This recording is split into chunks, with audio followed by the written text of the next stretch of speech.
Good evening, ladies and gentlemen. I am Samuel Yemi, and welcome to another edition of Points in the Paint, brought to you by Fourth Frequency's sake. Welcome back, welcome back, welcome back. I'm going to touch on a few things again, all things NBA. You can tweet me below at Mark0220. That is my X handle. And yeah, we're going to touch on a few things on the NBA tonight. Not really much going on around the association. This is what I like to look at as the dog days of the NBA, where it's just the last quarter of games left before the playoffs start, and teams are kind of just gearing up for that home stretch, just trying to navigate through the end of the season without any major injuries. So right now, first thing I want to touch on are the standings. Let's start with the Eastern Conference. As of tonight, Celtics are one, the Bucks are two, Cavaliers are three, the Knicks are the fourth seed, the Orlando Magic are the fifth seed, the Indiana Pacers are the sixth seed, Miami Heat is seventh, Philadelphia is eight, Chicago is nine, and Atlanta is 10. Those are the top 10 teams in the East right now. And outside looking in are Brooklyn, Toronto, Charlotte, Detroit, and Washington in that exact order. Actually, Detroit and Washington have both been mathematically eliminated from the playoffs. So really, it's just Brooklyn, Toronto, and Charlotte still in the hunt. But Charlotte's 13 games out of 10th spot. Toronto's 7 games out. Both those teams might be tanking.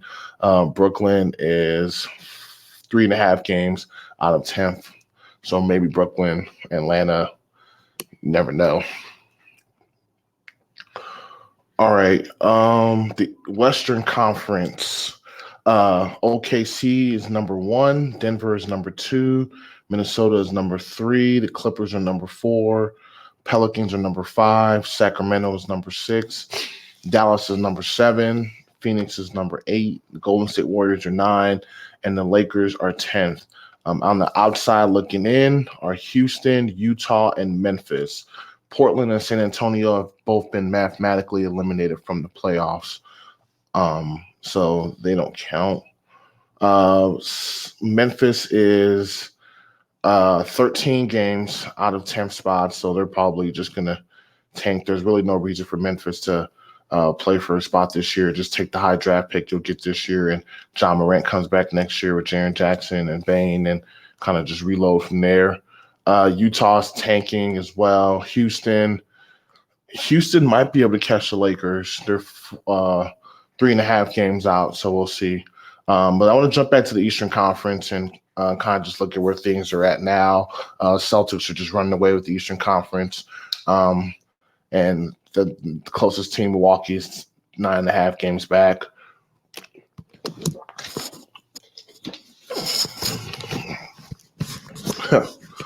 Milwaukee's number two.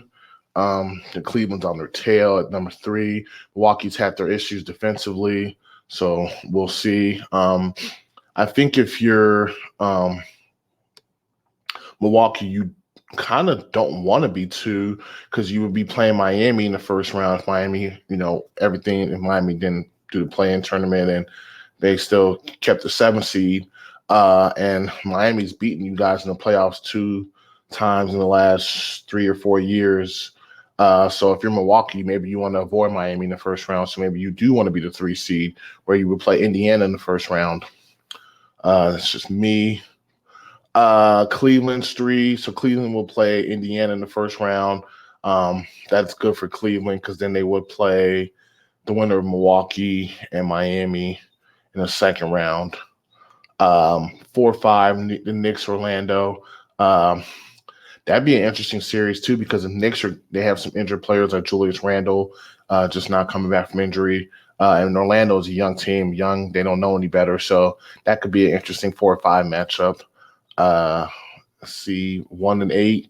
Philadelphia has been sliding since Embiid's been hurt. And they'd have to play Boston in the first round. If Embiid comes back, that wouldn't be a good matchup for Philadelphia. And then 9-10, Chicago and Atlanta. Who knows what's going to happen? But I think at the very best, Chicago will maybe win a game in the play-in, and But I don't think they'll make whatever seed they need to. They could, I mean, maybe Philadelphia. They could leapfrog Philadelphia. That's about it. But they're still 3.5 games, 4.5 games behind Philadelphia. So that's going to be a long shot to make it. And then, yeah, I think I touched on already, or I didn't. But 3-6, Cleveland, Indiana. That series can go in either way. Be a definitely guard-centric lineup. Indiana likes to push the pace, obviously. And then Cleveland's got, Garland and Donovan Mitchell and Mobley. They got shooters, too. So that could be a really interesting series. I love to see that series go 7 games, too. And then, obviously, on the other side, Indiana's got Halliburton, Turner, Siakam. Doesn't have Hield anymore, but yeah, that'd be a good, nice first round series. I look forward to watching. In the Western Conference, OKC is 1, so they would play Phoenix if Phoenix held the 8th seed. That'd be pretty good. Actually, that would be pretty good. KD going up against his former team in the playoffs. Storylines there.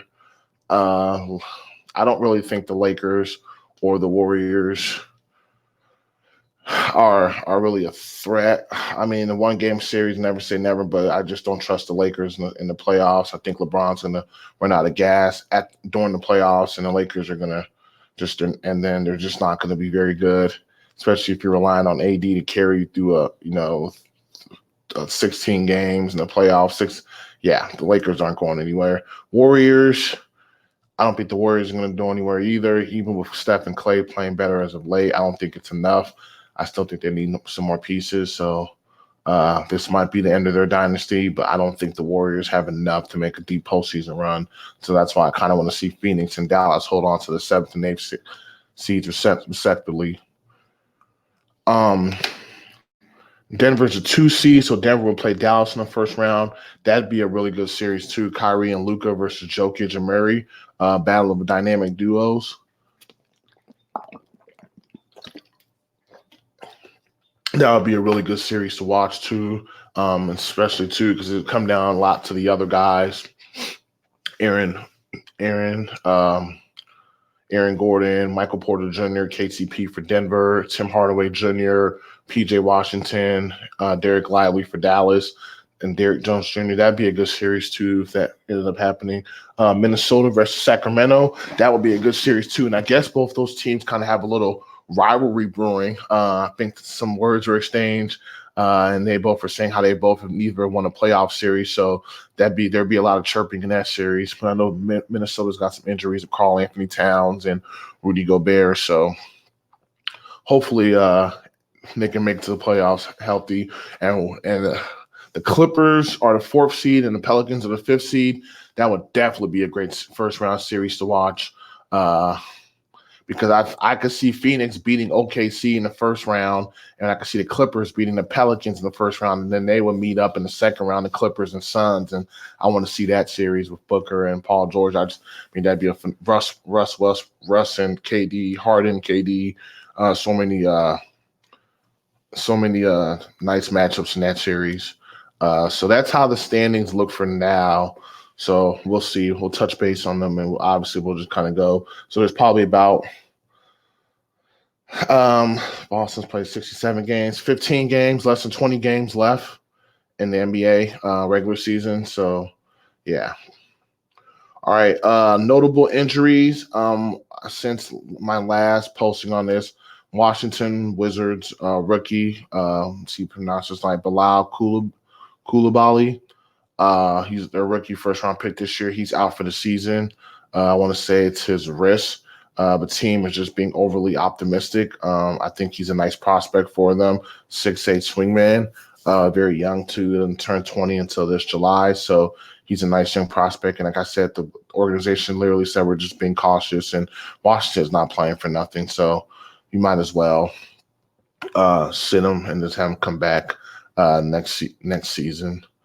To whatever team you guys have in Stowe. But LeBron recently surpassed the 40,000 points mark. He's the first player in NBA history to score 40,000 points. So there's that. Congratulations, King James. And let's see, what else do I have for you guys? Um, MVP rankings. I can't remember who was my number one last week. I want to say it was probably Doncic, Luka, and I think it still probably will be Luka. But Jokic has been playing a lot better after the All Star break, and so as Denver, they're the two seed now. So I'm kind of looking at them. Shea Gilgeous-Alexander is a dark horse, and OKC is the one seed. So I think you got to definitely give him some attention and serious consideration for that point. Kind of reminds me of Derrick Rose when he won MVP that year, how he had the Bulls as the one seed in the East, and just a point guard, kind of just leading the team in scoring, kind of just doing a little bit of everything. I think Shea's kind of doing that for OKC as well. Not as explosive as D Rose, but in his own way, attacking and his mid-range assassin. And yeah, so I think he's definitely somebody to watch. Jason Tatum for the Celtics also as well. Just hurts Tatum that he plays with Jaylen Brown, but Boston is number one in the East, and they're head and shoulders above any other team in the Eastern Conference. So you got to look at Tatum too. So if it's the best player on the best team or team with the best record, then you definitely got to look at Tatum and look at Shea for both conferences. Luka and Joker, they're just great, phenomenal talent. So they're always going to be the conversation. And then you want to round it out probably with Giannis in Milwaukee. Giannis is just so dominant. So he's probably my fifth MVP candidate. And then with rookie rankings, I want to say probably going to put Victor Wemby. He's been doing some things. Haven't seen much of him lately, but I put Wemby number one, Chet number two, Brandon Miller number three, Jaquez from or actually I'll probably put Pods from Golden State number four, and I put Jaquez from Miami number five. And that's just my thoughts. Pod's really been playing better for Golden State. Brandon Podziemski has been playing a lot better for Golden State, so he's definitely climbed up my rookie rankings. Most improved, I got Kobe White number one, Tyrese Maxey number two, and that's it. I can't. Alfaroon Sengun from Houston number three. And I guess you could put Halliburton in there, but he missed so many games. I don't think he'll qualify for the award. And then maybe Cam Thomas from the Brooklyn Nets.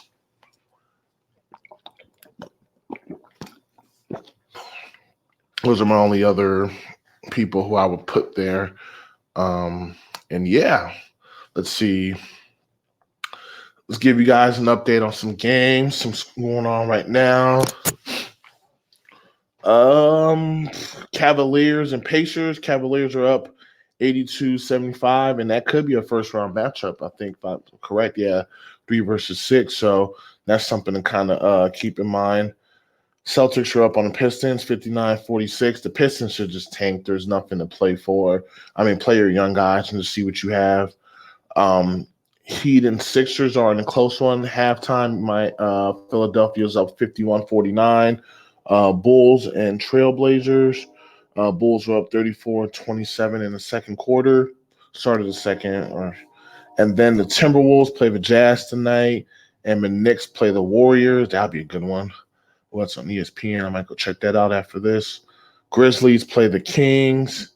Hawks play the Lakers. Yeah, the Knicks-Warriors game looks might be a good one. Jalen Brunson and Steph Curry, 2 point guards doing their thing. I might have to go check that out after this. Maybe I'll live tweet if I remember, but I just love basketball. I love watching it. Okay, yeah. Nothing really surprises me scoreboard-wise. I think all the scores are as they should be. I'm not sure if the Pacers are fully healthy playing Cleveland, but that is a potential first-round matchup to pay attention to moving forward. Celtics are kind of doing what they're going to do. Bulls, they need all the wins they can get. They want to keep their cushion. So, and Portland's tanking as well. They should be. So there's just no point for them to win. They should play their young guys and see what they have. Give Scoot Henderson all the minutes you can. see if DeAndre Ayton's worth keeping and holding on to. And yeah. All right, ladies and gentlemen, that is another edition of Points in the Paint. I am Sam Odeyemi. Thank you for allowing me to bless you with your presence tonight. Might be back on next week. NBA's season's winding down, so definitely want to just keep giving you guys that good content. I definitely expect to be on more on a regular basis during the playoffs. That's already that's a given. Don't know what that's going to look like since there's playoff games every day, but just want to be on more consistent basis with you guys. Again, thank you for joining me for another edition of Points in the Paint. I am Sam Odeyemi, and I am signing out. Peace.